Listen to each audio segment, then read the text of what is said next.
Heyo everybody, Haku here with my review for episode 5 of Toaru Kagaku no Accelerator. So this show has really exceeded my expectations. I loved the episode. This is probably the best one so far and my favorite so far. I feel like every episode has just been a step up from the one previously.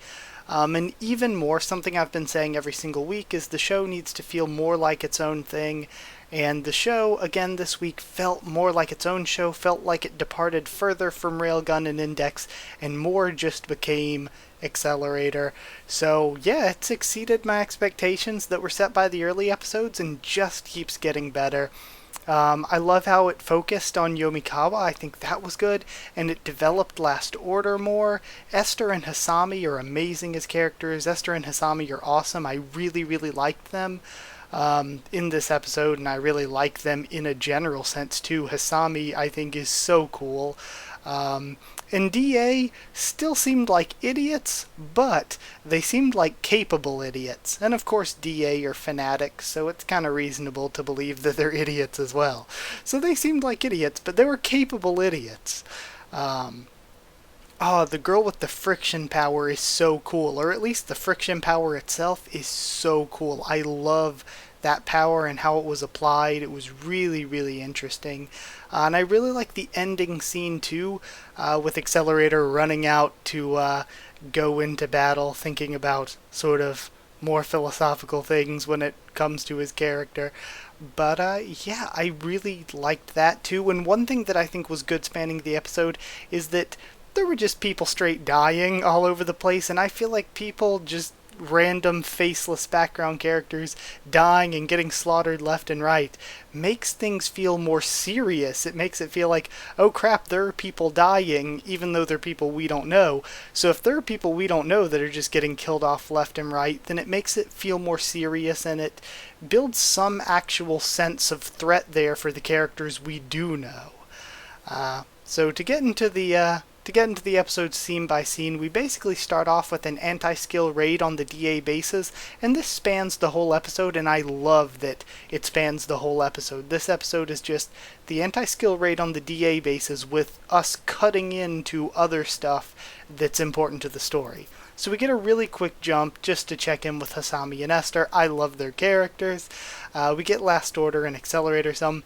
Last Order is always great. Every time they can just be ranting for like a minute, and I find the way they speak and the way their dialogue is like plotted out to be really cool to listen to and to sort of read the subs and everything. I find it entirely interesting the way that they talk, and I feel like it's something that could get annoying to some people, but to me, I really actually find a ton of entertainment out of it.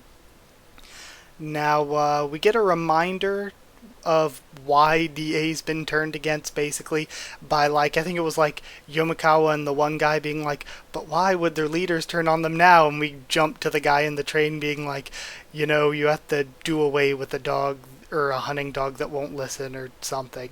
So, basically, we just get our recap of DA's going too far and being too loud, so they have to be ditched by the higher-ups that were controlling them. So just our reminder of that. Now, the idiots at DA are tasked to bring 10046 to Hishigata, and yeah, we see this girl, Hirumi. We get her name for the first time. We've seen her in previous episodes, and from what it looked like in like Esther's flashbacks and stuff, I feel like she's a friend of Esther's. I feel like she is a number. I feel like she's somebody that Esther has brought back, and now Hishigata has control of her, and I feel like that's a big thing for Esther, is maybe freeing Hirumi, but I don't know. We don't have enough information yet. So, I love that the guy that's getting called to deliver the body or whatever is a complete idiot and just thinks everything out loud. He's like, what? We have a weapon that they're like not even that far away from the anti-skill people shooting at them. What? We have a weapon that can defeat anti-skill? What? All I have to do is bring this bag to... And he literally lists out exactly where he's taking the bag. Okay, I guess I'll do it. And he says all of it just out loud in front of everybody. It was just hilariously stupid. It was great. And then, because of course they're yelling all this over their walkie-talkies, their communication devices, Scavenger is listening in after killing some of them that we saw last time, and they're like, "Oh, well, now we know exactly what we're looking for, so let's go get that." So that was great too. From there, we get to see the tarantula. The tarantula is actually a really cool and interesting weapon. I love the anti-skill soldiers specifically saying ass-mounted Gatling gun. From there, as Yomikawa sees the guy with the bag, we had this BS Yomikawa jump. She jumps like 20, 30 feet in the air. It was hilarious. It was great. Um, and then we see also that Scavenger's not just killing DA. Scavenger is killing Antiskill too. From there, and in the scene where they're killing Antiskill, Purple's butt, I was like, oh my god, that outfit, whoa. But the tarantula releases, because of course, idiot guy from DA piloting the tarantula can't just wait for the Gatling gun to cool down after he ran it so much it overheated. He uses these lawnmower weapons, which are awesome. They're really, really cool looking. And then we get to meet Friction Girl, and I love her power. It's sort of like Accelerator's power, only instead of changing any vector, and I assume that's probably going to come into play where Accelerator's like, oh, you can only change the frictional coefficient, I can change any vector. But it's kind of like Accelerator's, only they can only do friction. So it was cool how they were using the friction to stop things in place, or I don't know how it worked that the paper airplanes were able to blow up those things, unless that's one of the other girls' powers, but they made it seem like it was Friction Girls. Maybe the friction from the airplane coming into contact with the lawnmower blade caused it to explode from its own, like, spinning because it was trying to fight against the friction. Maybe that's an explanation for it. But yeah, I'm not sure I get that one. But I love when they just decide, okay, time to run away with the tarantula.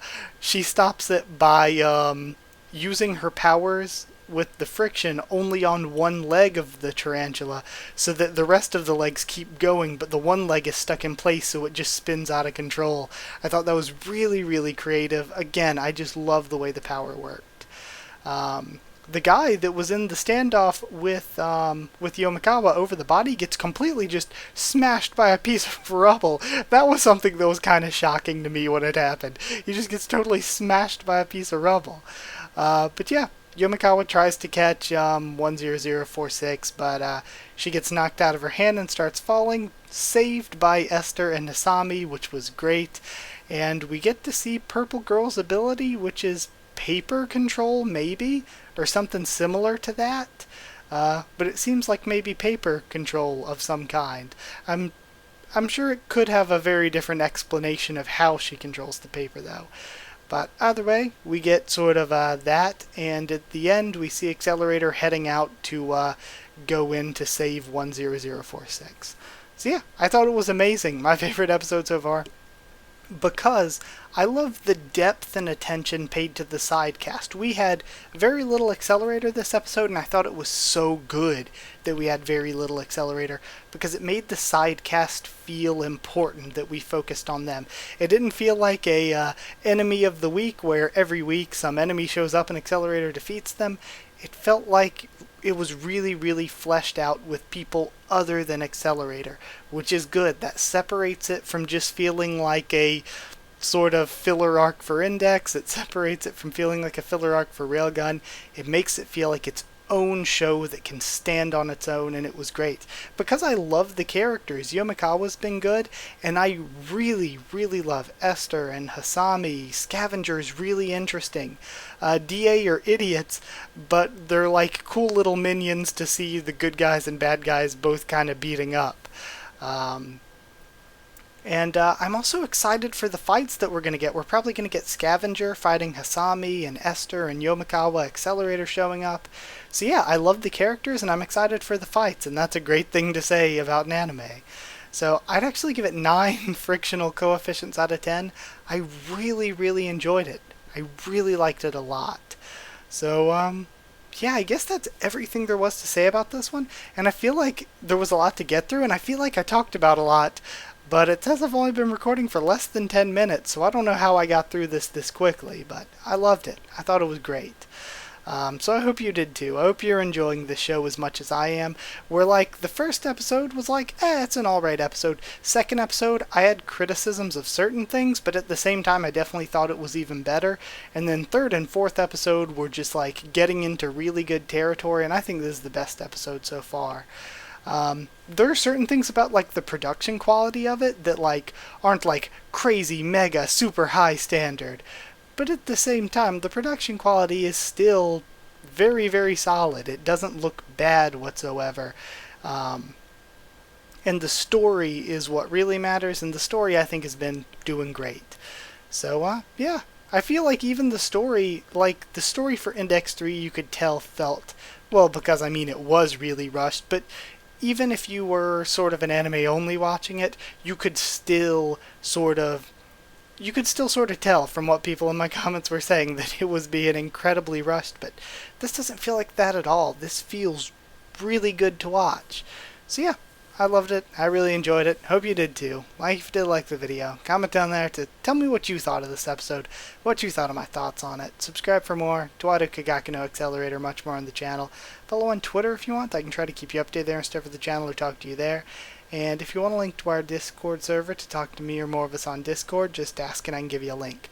Also, if you would like to help select new series to show up on the channel later in time, and also just help support the channel and keep it running in general, a link to the Patreon will be in the description. That helps me out immensely. So yeah, that's it. I hope you enjoyed once again, and thank you so much once again for watching. I'll see you all next time.